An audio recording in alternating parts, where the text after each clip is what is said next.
खरं तर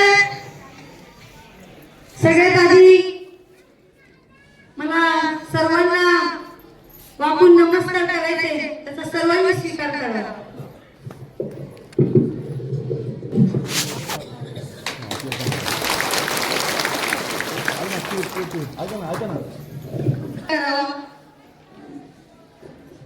माझ्यासोबत एकदा सर्वांनी घोषणा द्या, जेणेकरून आपल्यामध्ये थोडीशी ऊर्जा निर्माण होईल. छत्रपती शिवाजी महाराज की, छत्रपती शिवाजी महाराज की. बरं वाटलं? स्वर्गीय पिचड साहेब असतील, वल्लभ साहेब बेंडके असतील, गोविंद गाले असतील, या सर्वांना स्मरून आज इथे मी माझा परिचय म्हणा किंवा माझ्या भाषणाला सुरुवात करते. येथे उपस्थित सन्माननीय व्यासपीठ असेल, माझ्या महिला बंधू भगिनी, सर्व ज्येष्ठ श्रेष्ठ आणि माझे पत्रकार बंधू, खरंच तुम्ही इथे विजयाचा निर्धार करावा यासाठी फक्त लांडे कुटुंबाला, दांगट कुटुंबाला आणि केदारी कुटुंबाला पाठिंबा देण्यासाठी तुम्ही इथे उपस्थित राहिला. खरंच तुमचं मनापासून आभार व्यक्त करतो. आज आम्ही तिघी किंवा मी इथे उमेदवार म्हणून आलेली नाहीये. आज मी तुमची बहीण असेल, तुमची लेक असेल, तुमची माई असेल, हे बनून हे आज इथे. खरं तर इथे येताना मला इतकं भावूक झालं होतं. ही गर्दी माणूस पैसा सुद्धा कमावून मिळवू शकत नाही, जी मला माझ्या नशिबाने आज इथे मिळाली. माझ्या महिला भगिनी असतील, अतिशय जीवाला जीव देणारी माणसं मी माझ्या आयुष्यात कमवली. खरं तर आज हे निमित्त मिळतंय. जनसेवा ही ईश्वर सेवेपेक्षा कमी नाही आणि निमित्त मला मिळते तुमची सेवा करण्याचं. संधी मिळो किंवा न मिळो, हे लांडे कुटुंब नेहमीच तुमच्या सेवेमध्ये तत्पर असतं. पण तुमचा पाठिंबा बघून खरंच मला आता ऊर्जा लागली की कधी निवडणूक होते आणि कधी मी कामाला लागते देवाने. खरं तर माझ्या माय भगिनींच्या डोळ्यामध्ये माझ्याबद्दलचा जो विश्वास आहे ना, हे विश्वास मला एक ऊर्जा देते, ताकद देते. ही पैशाने जमवलेली गर्दी नाहीये, ही वर्षानुवर्षी जपलेली नाती आहे, ही विश्वासाची नाती आहे. आणि आज इथे तुम्ही सर्वांनी उपस्थित जाऊन दाखवून दिलं की जात बीत काही नसतं, फक्त असतं ते फक्त एक सर्व धर्म समभाव जगणारी माणसं, जे आपण एका रक्ताचे आहोत. आणि जेव्हा आपल्या माणसावर, आपल्या माणसासाठी आपल्याला जगायचं असतं, तेव्हा आपण सगळे उभे राहतो. त्यासाठी मी सर्वांचं पुनश्च एकदा मनापासून आभार व्यक्त करते. माझं लग्न होऊन 4 वर्ष झाली. माणूस मरेपर्यंत माणसाला एवढी माणसं कमावता येत नाही तेवढी माणसांनी माझ्या या 4 वर्षामध्ये कमवलं. आज महिलांना संधी मिळते. माझ्या महिलांना मी सांगेन की एक बाई घर किती टापटीप ठेवू शकते, बरोबर आहे की नाही? एक महिला घर चांगलं सांभाळू शकते, कुटुंब व्यवस्थित करू शकते. तर मग जर भेटलं एखादी संधी गाव किंवा आपला भाग सांभाळायची एखाद्या महिलेला, तर ती चांगलं नाही सांभाळणार का? तुमच्या सर्वांच्या आशीर्वादाने मला लांडे कुटुंबामध्ये जेव्हा मी सून होऊन आली, खरं तर मी अनुभव घेतला. जेव्हा आमचा अपघात झाला होता बादशाह तलावावर, आणि जेव्हा काय बोलतात, जेव्हा पैसा कामी येत नाही तेव्हा दुआ कामी होते. आणि तुम्हा सर्वांची दुआ तेव्हा सोबत होती, म्हणून आम्ही तेव्हा वाचलो. कारण जेव्हा पोलीस तिथे बघायला गेले तेव्हा त्यांचे हेच शब्द होते की आपले किती जण गेले. पण आपण बोलतो चांगलं काम करा, समाजामध्ये चांगली कामामध्ये स्वच्छता ठेवा, निष्ठेने काम करा, आपापल्या माणसांसाठी जगत राहा.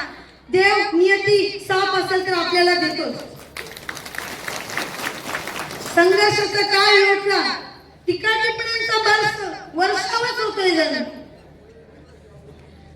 मला सांगायचंय आता नाही बोलली तर परत म्हणे घाबरली पहिला. माझ्या हाईट वर जाऊ नका, हलक्यात घेऊ नका, मी नाही डेंजर आहे. मी माझ्या संस्कारांचा मान ठेवते, माझ्या मर्यादा ठेवते. म्हणून मी इतकंच म्हणेन, जातीपातीचं राजकारण कधी होतं माहितीये का? इलेक्शन आल्यावर जेव्हा तुम्हाला आम्हाला सगळ्यांना गरज असते तेव्हा बाकीचे कुठे असतात. माझ्या माता भगिनी, सर्व बंधू, सर्व तरुणांना माझी विनंती आहे की बस झालं आता हे जातीपातीचे राजकारण. कारण एक माणूस चांगलं काम करतोय त्याला अडवणारे 100 आहेत, तर का फक्त आपल्या भागाचा विकास होऊन द्यायचा नाही? कधी हा विचार केला का सगळ्यांनी की हा माणूस करतोय चांगला तर त्याला हाताला हात धरून आपण सगळ्या भागाचा विकास करू? कोणाची बघण्याचा दृष्टिकोन बदलला असता, पण नाही. शेवटी काय म्हणतो आपण? आंब्याच्याच झाडाला दगड पडतात, बाबेच्या नाही पडतात. आणि ते सर्वांना मी म्हणेन, जात पात सोडून एकत्र या. तुमच्या मनामध्ये असेल, तुम्हाला वाटत असेल हा बाबा माझी माई माझ्यासाठी सगळं करत असेल, सगळं करेल, तर या विश्वासाने पुढची मी त्या पदा खुर्चीवर बसणार नाही, माझ्या सर्व माता भगिनी बसणार आहेत. कारण त्यांच्या समस्या मूलभूत गरजा असतात. जिल्हा परिषदेला आरोग्य, शिक्षण, वैयक्तिक लाभ, गावचा विकास जितका करता येईल तेवढं केलं ना. जे बोलतात ते त्यांनी सुद्धा पदं भोगली, त्यांनी किती विकास केला, पण नाही त्यांना बोट दाखवायचं असतं दुसरीकडे. पण ही 4 लोक विसरतात ना तिथे ते आपल्याकडे म्हणून. बरोबर आहे की नाही? संघर्ष करत असताना लांडे कुटुंबामध्ये दुःख असेल, सुख असेल, ही माय बाप जनता सर्व एकत्र असते. आणि जातीचं म्हणायला गेलं तर इथे बसलेली सर्व वरिष्ठ मंडळी सगळ्या जातीची आहेत. बस करा आता, संपवून टाका. आणि मी तर म्हणेन हे संपवून सगळं आपण सर्व एकत्र उभे राहूयात, गावचा विकास करूयात, भागाचा विकास करूयात. आणि ज्यांना जातीचं राजकारण करायचं असेल त्यांना संपवायची जबाबदारी या माई लांडेची असणार आहे. आपल्यामध्येच भाग पाडून, आपल्यामध्ये दोष निर्माण करून आपल्या भागाचा विकास कुठेतरी खुंटवला जातोय. मला कोणाच्या वैयक्तिक आयुष्यावर बोलायचं नाहीये, पण समोरचा उमेदवार स्वतःची बाजू मांडता येत नाही. तुम्ही माझ्या महिलांचा काय मान सन्मान करणार? तुम्ही वकील ठेवले पैसे देऊन की तुमच्या वतीनं बोलतील, ही माई लांडे तुमच्या वकिलांना आणि तुम्हाला सगळ्यांना एकटी काफी.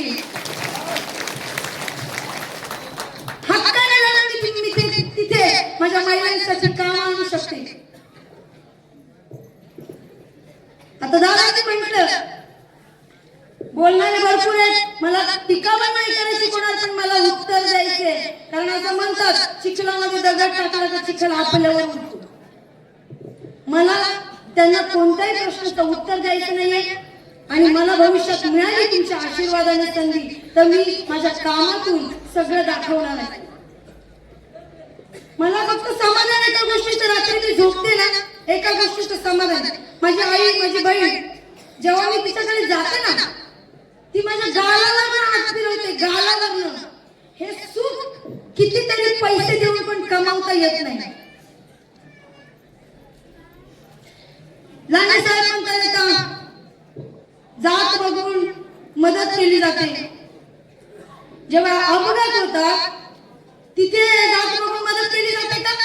माणुसकी धर्म आपल्याला हे नाही शिकवत. पैसे मिळवले जातात, अनेक महिला असतात तिथे विचारतात बाई तुझी कोणती जात आहे, मग तुझे पैसे मी नाही देणार, तू माझीच मग मी तुझे पैसे देणार. अशा अनेक महिला भगिनी आहेत. इथे जाती धर्माचा फक्त बाजार मांडला या सगळ्यांनी. यांना फक्त आपल्याला शांत करायचे आणि सगळ्यांना सोबत घेऊन जायचे. मला मी उमेदवार म्हणून कशी आहे हे तुम्हाला माहिती असेल नसेल नाही, पण मी एक आई आहे, एक बहीण आहे, तुम्हा सर्वांची माई आहे. आपल्या भागामध्ये जुन्नर तालुक्याचे माजी आमदार अतुलदादा बेंटे यांच्या माध्यमातून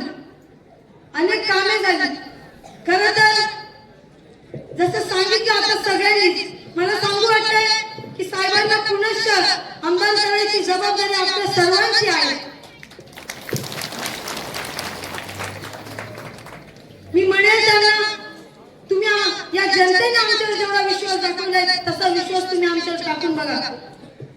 कारण ही अशी पैसे देऊन पण मिळणारी संपत्ती अशी मिळत नाही. खरंच आज तुम्ही इथे आलात, मनापासून मी तुमचं जितकं व्यक्त करा माझं मत मला व्यक्त करता येत नाही. कारण मी येता येता माझ्या महिला भगिनी ज्या माझ्या डोळ्यात बघत होत्या, मी अक्षरशः भावूक झाली होती. बाबा इथे बसलेली सर्व माणसे आपल्या कबळवाडीचे बाबा आहेत. कधी भेटलं ना माणूस मला एकदा भेटला की माझ्या लक्षात राहणार. आज मनाचं अंतर किती मोठं असू दे, किती किलोमीटरवर माणूस असू दे, पण माझ्या मनात ही भावना आहे की तो माणूस माझ्या मला त्याच्यापर्यंत जायचे. खरंच इथे जमलेले सर्वच तुम्ही आज आलात.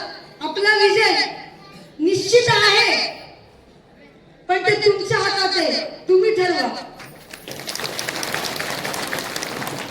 माझ्यासोबत अश्विनीताई केदार आहे, कमलताई डांगट आहे. खरंच महिलांनी मान सन्मान दिला गेला पाहिजे. आणि आपल्या महिलांनी एकजूट दाखवा, ताकद निर्माण करा. तुम्ही हक्काने म्हणा ना की आम्ही बघू काय करायचं ते, आमची माई वरती बसलेली आहे. पण तुम्ही जो मान तिथे दिलाय बसायचं आम्हाला देणार, अजूनही देताय, त्याच्या आम्ही काय आयुष्यभर ऋणी आहोत. आम्ही किती केलं ना तरी त्याचे ऋण फिटणार नाही. लांडे साहेब, लांडे कुटुंब हे प्रत्येकाच्या सुखादुःखात नेहमी असतं.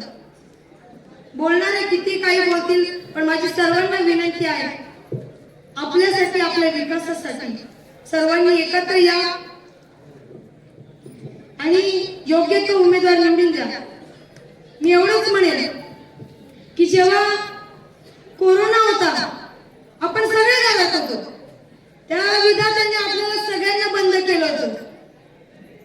पण हा विधाता घरात बसला नाही.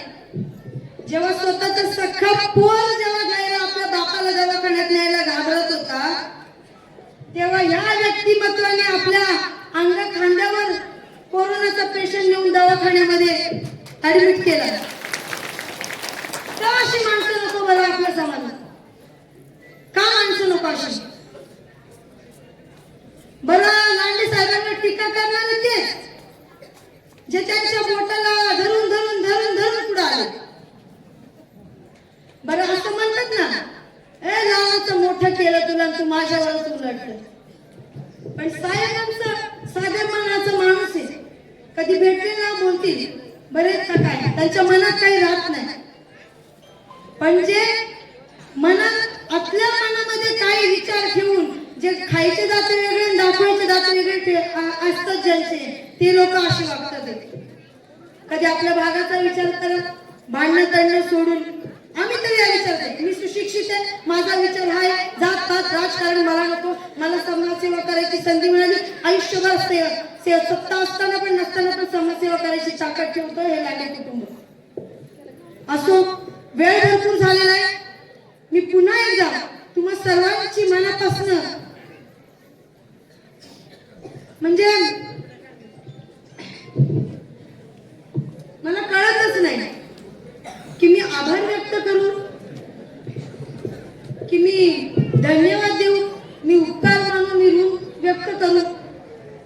कारण तुम्ही जो प्रेम इथे घेऊन आलात माझ्यासाठी, लांडे कुटुंबासाठी, आम्हा सर्वांसाठी, फक्त माझ्या सोबत राहा. तुम्ही जो विश्वास आज दाखवलाय तोच विश्वास या पुढे दाखवा, एवढंच मी बोलते आणि माझे मनोगत थांबवते.